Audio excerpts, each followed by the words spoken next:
படிக்கிறான். அன்று கேஜிக்கு சுதந்திர தினத்தை முன்னிட்டு காஸ்டியூம் போடவும் என்று சொன்னார்கள். அதனால் அவனுடைய தம்பி ஜவஹர்லால் நேரு காஸ்டியூம் போட்டான். அதை நான் பார்த்துவிட்டு கிளாஸிற்கு சென்று அவனிடம் கேட்டேன், உனது தம்பி ஜவஹர்லால் நேரு ட்ரெஸ்ஸை போட்டிருக்கிறானா என்று கேட்டேன். அவன் என்று செய்தான். நான் கடுப்பாகி விட்டு கிளாஸிற்கு வந்தேன். அப்போது எனது இங்கிலீஷ் நோட்டை காணும். அன்று முந்தின நாளில் சாயந்திரம் முன்னிட்டு எனது இங்கிலீஷ் நோட்டை காணும். நான் தேடிவிட்டே கொண்டே இருந்தேன். அவனிடம் போய் கேட்டேன், என்னுடைய இங்கிலீஷ் நோட்டை பார்த்தாயா என்று கேட்டேன்.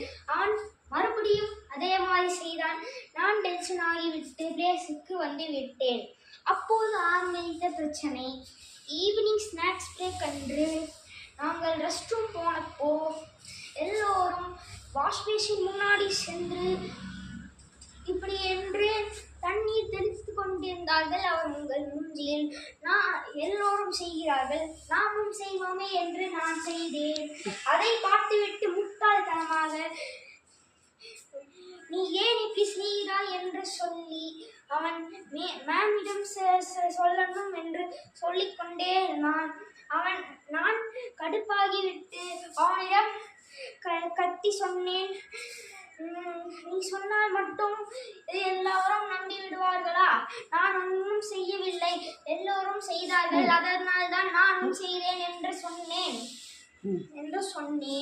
அப்போது அவன் கேட்காமல் சென்றான். நானும் நினைத்து கொண்டேன், எப்படியோ அவன் சொன்னாலும் யார் நம்ப போகிறார்கள் அப்படி என்று நினைத்து கொண்டே நான் கிளாஸிற்கு போனேன். அப்போது என்னவென்றால் என்னுடைய இங்கிலீஷ் நோட்டை சிறிது நேரம் முன்னாடி எனது ஃப்ரெண்ட் ஜெராம் கிங்ஸ்டன் கண்டுபிடித்து கொண்டான். அவனிடம் கண்டுபிடித்து கொடுத்தான்.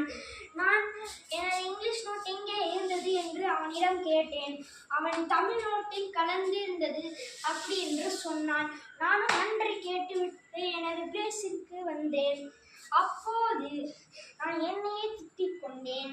என்னவென்றால், நான் ஏன் தமிழ் நோட்டில் கலந்து வைக்கவும், நான் என்ன முட்டாளான் என்று என்னையே திட்டிக் கொண்டேன்.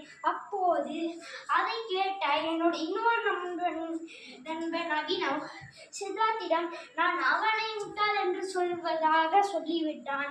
அப்போது ஆரம்பித்த பிரச்சனை. இப்போது கிளாஸில் நாங்கள் 2 பேரும் சண்டை போடுவதாக போகிவிட்டது. ஜெரோம் அவனை மன்னிப்பு கேட்க சொன்னான். அவனும் வந்து கேட்டான். நான் நீ மன்னிப்பு கேட்டால் நான் மன்னிக்குவோமா என்று சொல்லிவிட்டு என் கிளாஸிற்கு வந்தேன். சரியான சண்டை போனது. மேம் எங்களை பார்த்து என்னுடைய பழைய மேக்ஸ் மேமிடம் கூட்டிட்டு சென்றார். அப்போது மேம் அவங்களிடம் சொன்னார்கள் என்னவென்றால், இவர்கள் 2 பேரும் கிளாஸில் ரவுடிசம் செய்வது போல் சண்டை போட்டு கொண்டிருந்தனர் என்று சொன்னார்கள். அதனால் எங்கள் மேக்ஸ் மேம் என்னை நம்ப முடியாமல் கேட்டார், அத்விக் நீயா இப்படி சண்டை போடுகிறாய் என்று என்னை கூப்பிட்டார்கள். நானும் போய் உண்மையை சொன்னேன். என்னவென்றால், மேம் நேற்று சாயந்தரம் இருந்து என்னுடைய இங்கிலீஷ் நோட்டை காணோம். இன்று என்னுடைய நண்பன் ஜெரோம் கிங்ஸ்டன் அந்த நோட்டை கண்டுபிடித்து கொடுத்தான். நான் அவனிடம் எங்கே இருக்கு என்று கேட்டேன். அவன் தமிழ் நோட்டில் கலந்து விட்டது என்று சொன்னான். நானும் நன்றி கேட்டுவிட்டு என்னுடைய பிளேஸுக்கு வந்து என்னையே நான் திட்டிக் கொண்டேன். என்னவென்றால், நான் ஏன் தமிழ் நோட்டில் கலந்து வைக்கவும், நான் என்ன முட்டாளா என என்னவே திட்டிக் கொண்டேன் மேம். அப்போது என்னோட இன்னொரு நண்பன் அபினவ் அதை சித்தார்த்திடம் நான் அவனைத்தான் திட்டுகிறேன் அப்படி முட்டாள் என்று அப்படி சொல்லிவிட்டான். அப்போது ஆரம்பித்த பிரச்சனை மேம். இப்படி சொன்னேன். மேமும் எனது கிளாஸிற்கு பக்கத்தில் இருந்த ஒரு அக்காவிடம்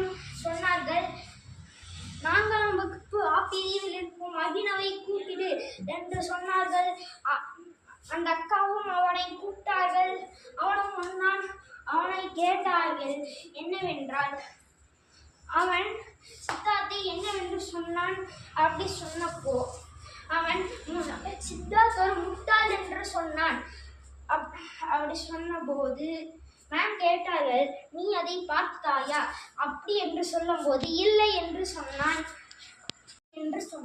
அப்போது நீ எதுக்கு இப்படி சொல்லவும், உன்னால் இவ்வளவு பெரிய பிரச்சனை கிளம்பிவிட்டது அப்படி என்று சொன்னார்கள். என்னை கிளாஸிற்கு அனுப்பிவிட்டார்கள்.